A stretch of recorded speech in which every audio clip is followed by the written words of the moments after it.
Saya John Marisal. Saya Muhadi. Saya Nurmasari. Dan saya Utari Islami. Kami dari kelompok 3 peserta Laksar CPNS tahun 2021 di Pemerintah Kabupaten Rokan Hilir.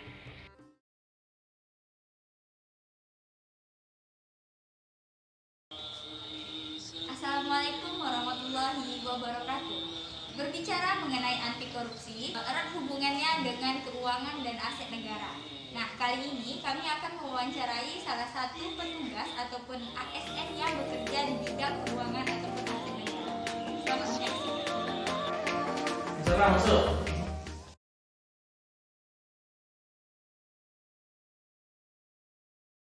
Kalau boleh tahu sama Bapak siapa ya Pak? Nama saya Mayu. Saya bekerja di Dinas Kesehatan, yaitu sebagai pembantu bendahara sekaligus pengelola aset di Dinas Kesehatan. Oh, iya. Ini kami mau sedikit bertanya sama Bapak. Kalau menurut Bapak, apa sih itu arti korupsi, Pak? Korupsi adalah suatu tindakan penyelewengan atau penyalahgunaan uang negara yang dilakukan oleh perusahaan atau pribadi di mana bertujuan untuk mencari keuntungan pribadi.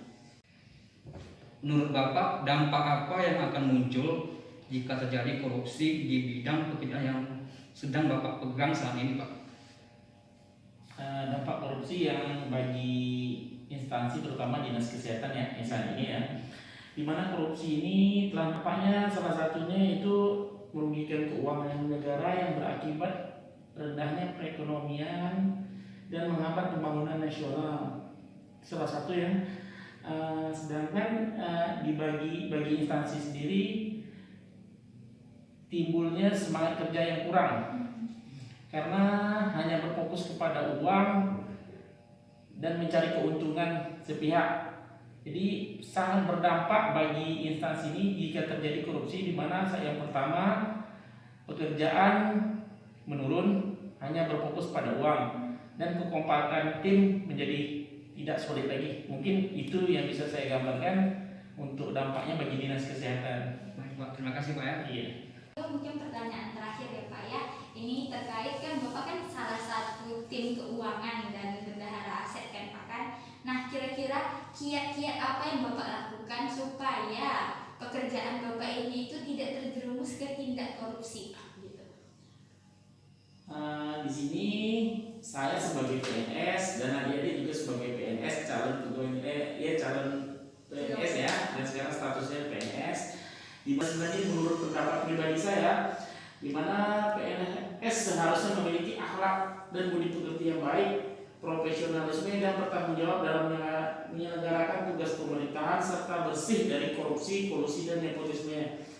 Mematuhi kewajiban larangan PNS serta janji sumpah PNS pada saat dia akan menjadi CPNS maupun menduduki jabatan. Seperti yang telah dilakukan sumpah sebelum adik-adik diangkat menjadi CPNS. Mungkin itu aja yang bisa saya sampaikan dari pertanyaan adik-adik, dan berharapnya sih kedepannya kita sama-sama menjaga agar kembali seperti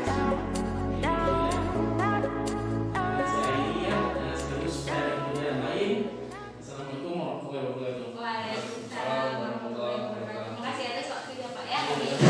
Dapat disimpulkan bahwa perbuatan korupsi selain dapat merugikan keuangan dan pertumbuhan perekonomian negara, juga dapat menurunkan kualitas pekerjaan dan kerjasama antar tim di dalam instansi bekerja. Untuk mengurangi praktek korupsi, yang perlu dilakukan adalah mempunyai moral yang baik, bertanggung jawab, dan mengingat sumpah sebagai aparatur sipil negara.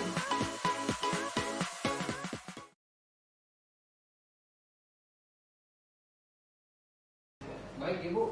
Dengan Ibu siapa, Bu? Saya melalui Vina Bali, kepala instalasi dari rumah sakit Sudah berapa lama Ibu bekerja di kolom ini? masuk pertama di bulan April 2015, sudah sekitar 6 tahun.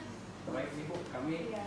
ada beberapa yang akan kami tanyakan terkait dengan pekerjaan Ibu sebagai kepala instalasi farmasi di rumah sakit ini. Ya. Yang pertama, bagaimana cara Ibu memaknai tentang anti korupsi ini, Bu? Dalam memaknai anti korupsi ini, lebih dahulu kita harus menerapkan beberapa nilai-nilai, yaitu kita harus bersikap jujur, tanggung jawab, adanya rasa keadilan dalam bekerja, serta kepedulian bahwa mengesampingkan kebutuhan kepentingan pribadi dan organisasi. Seperti itu. Baik Bu, yang kedua Bu ya, apakah pekerjaan yang Ibu lakukan ini berisiko terhadap tindak pidana korupsi Bu? Iya, di sini sangat beresiko karena di bagian farmasi terkhusus ya di bagian logistik kita di sini melakukan penerimaan obat-obat dan barang medis. Seperti itu. Bu, ini pertanyaan terakhir dari kami Bu ya. Bagaimana cara Ibu agar terhindar dari tindak pidana korupsi ini? Sedikit juga saya membahas ya apa saja hal-hal yang mungkin terjadi dalam korupsi di sini. Kita di sini kan selalu melakukan penerimaan barang.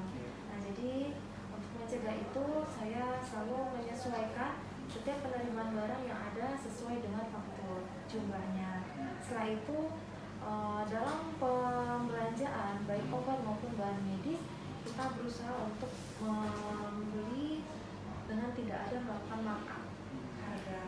Dan kami juga setiap bulannya selalu melakukan stock of name untuk menyesuaikan jumlah stok fisik harus sesuai dengan stok yang ada di kartu barangnya. Dan cara-cara untuk menghindari terjadinya korupsi di dalam lingkungan kerja terkhusus di sini, ya saya berusaha untuk tidak menerima gratifikasi. Dan itu saya juga melakukan peningkatan pengawasan baik dalam pekerjaan harian, baik pemeriksaan barang, pengelolaan obat, jalur distribusi obat mulai dari gudang logistik, apotek sampai ke masyarakat. Baik Ibu, terima kasih Bu ya atas waktu yang terakhir. Sama-sama, terima kasih. Menunjukkan bahwa anti korupsi adalah sikap perilaku yang mengimplementasikan nilai dasar anti korupsi, yaitu jujur, peduli, mandiri, disiplin, tanggung jawab, kerja keras, kesederhanaan, keberanian, dan keadilan. Korupsi dapat terjadi di semua bidang di instansi, seperti di bagian farmasi dan logistik, di mana melakukan pengadaan, penerimaan, penyimpanan, dan pendistribusian obat dan logistik. Maka dari itu perlu adanya upaya yang dilakukan untuk terhindar dari korupsi tersebut. Yuk, mari sama-sama kita menjauhi korupsi dari hal-hal terkecil. Selain berkutat pada orang-orang yang bekerja di kantoran, kami juga akan mewawancarai tugas kebersihan tentang pemahaman mereka makna anti korupsi. Selamat siang Pak. Minta waktunya sebentar. Ini dengan abang siapa? Bang Jepri. Abang Jepri ini tugasnya sebagai apa Pak? Oh, kebersihan di sini. Bang boleh minta waktunya sebentar wawancara ya. Bang, jadi di sini kami mau bertanya tentang korupsi. Apa yang abang tahu tentang korupsi? Menurut abang korupsi itu apa? Yang saya tahu bisa mengambil hak orang lain. Oh, korupsi itu ngambil hak orang lain ya Bang ya. Oke. Ini pertanyaan kami yang kedua Pak ya. Apa mungkin pekerjaan yang sedang Bapak lakukan ini bisa terjadi korupsi Pak? Ya bisa Pak. Karena dengan membuat waktu datang terlambat dan memberikan instansi saya. Mungkin ini pertanyaan dari kami. Bagaimana tindakan Bapak supaya tidak terjerumus dalam tindakan korupsi? Ya, yang saya tahu datang tepat waktu, menyelesaikan pekerjaan dengan tuntas dan tepat waktu tepat waktu. Dapat disimpulkan bahwa korupsi merupakan perbuatan yang bertentangan dengan kaedah-kaedah umum yang berlaku di masyarakat, atau juga bisa dikatakan korupsi itu adalah mengambil hak orang lain. Apapun pekerjaannya pasti akan berpotensi untuk melakukan korupsi, karena korupsi disebabkan karena adanya keinginan dan kesempatan. Maka dari itu, hal yang harus kita lakukan untuk menghindari supaya tidak melakukan tindakan korupsi adalah dengan bertanggung jawab terhadap pekerjaan, berperilaku tertib, dan patuh pada berbagai aturan, bekerja keras, memiliki rasa percaya diri, memiliki sifat profesionalisme, jujur dan dapat dipercaya, peduli terhadap orang lain, dan juga memiliki sifat yang rendah hati. Maka dari itu, kesadaran dan partisipasi kita menjadi salah satu alternatif